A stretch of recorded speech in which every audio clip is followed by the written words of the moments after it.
Can we talk a little bit about your process of cultivating your self-worth? Sure, yeah.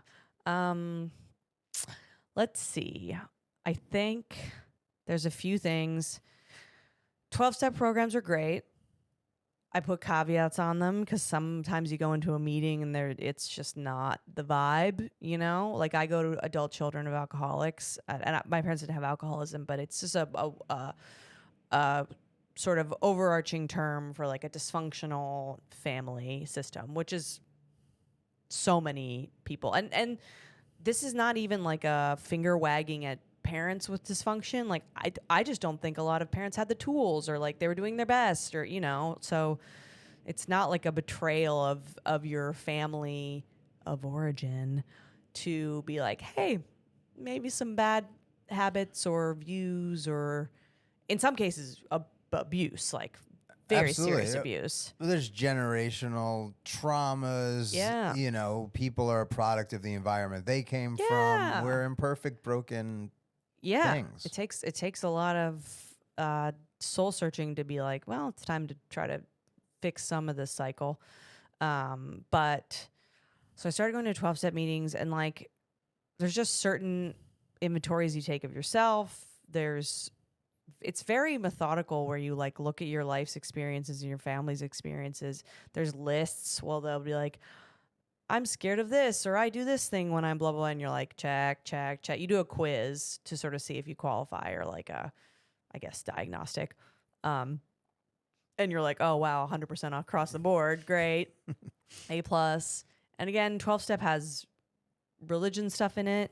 If you don't fuck with that, people have religious trauma. I get it. I'm not like prescriptive 12-step, but I think if you can't afford therapy, I think it's a really good springboard for being like, I'm investing in myself. I'm trying to relate to people in a more healthy way. So there's a lot of tools in that area. So take what you want and leave the rest. So you found it helpful. So helpful. Life-changing. Like changed my whole way of being, the way I related to other people. Yeah, you'll go in there. Let me tell you, you're going to go in there and you're going to be like, these fucking weird religious freaks. And by the end, you're going to be crying and making friends and filling out your workbook. You know, there's a lot of people that were not emotionally educated on how to be an adult in this world. They say adult children. And like you have a lot of, you're stunted. It's not your fault. Yeah. But it's a nice framework to be like, this is how I behave as a healthy, emotionally regulated adult. This is how I build myself up. I parent myself. A lot of people did not have healthy parents. And so you kind of have to be like, I will myself and my chosen family will try to build a world where I'm like emotionally safe. So that's a huge thing for me. Therapy, you know, again, sometimes it takes time to find a good therapist. I encourage like making sure you feel comfortable with that therapist and that they're a good fit, because if they're not, it's not going to be productive.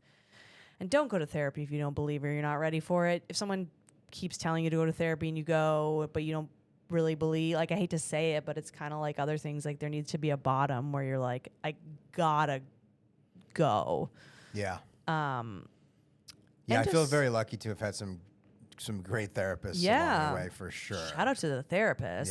Yeah. Go ahead, sorry. No, it's okay. And then I think like building hobbies and like things that make you happy, that bring you joy, are like so much more important, because if you don't have something that you like in life that's like to look forward to, or like, again, we've talked about community, like I'll go to a book club or like, you know, hike, you know, even like go for a walk, like trying to, and also like gratitude and these types of things where you're just incrementally building up a life with joy,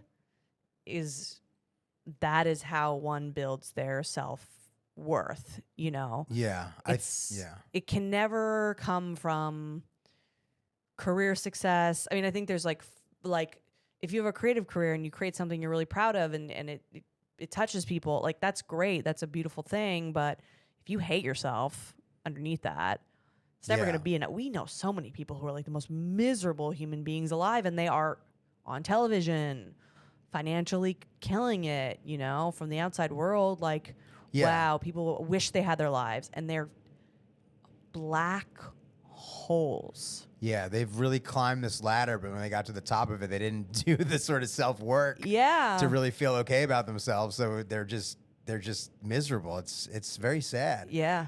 Two things I wanted to say just about gratitude for people that don't know about that. Basically, a gratitude practice can involve even writing out things that you're appreciative of in your life, keeping Say it in a the morning. gratitude journal, saying them in the morning, Yeah. and things like that.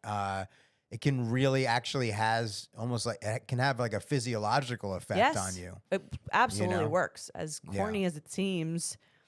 And it's like you can say things you like about yourself as well as gratitude. Like, and it doesn't even have to, like, it could be so small. Like, I like, you know, I like that I, you know, make time for my friends, or I like, you know, like trying to just constantly reinforce that there's positive characteristics of you. It'll feel good and you'll keep doing it. It's like a muscle. Gratitude, self-love, you know.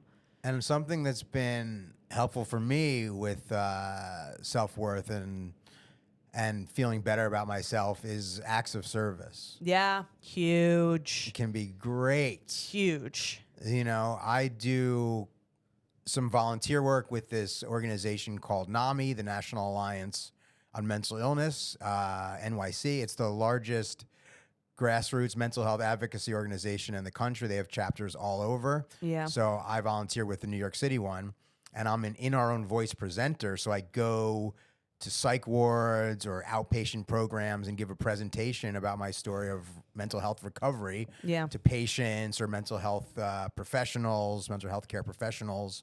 And it's so rewarding for me. Yeah. It feels great. It helps me sort of figure out how to self-forgive myself for certain things I'm very regretful for of actions I've done when I've been manic. I went to Lenox Hill Hospital and gave a presentation years before I was institutionalized there. Yeah. So it was very full circle that's cool. to go back and give a presentation. I felt totally comfortable doing it, and we had a really great discussion. I know it was helpful. Yeah. So I think if you can, acts of service, volunteer work, anything like that, Huge. it really does make you feel good about yourself.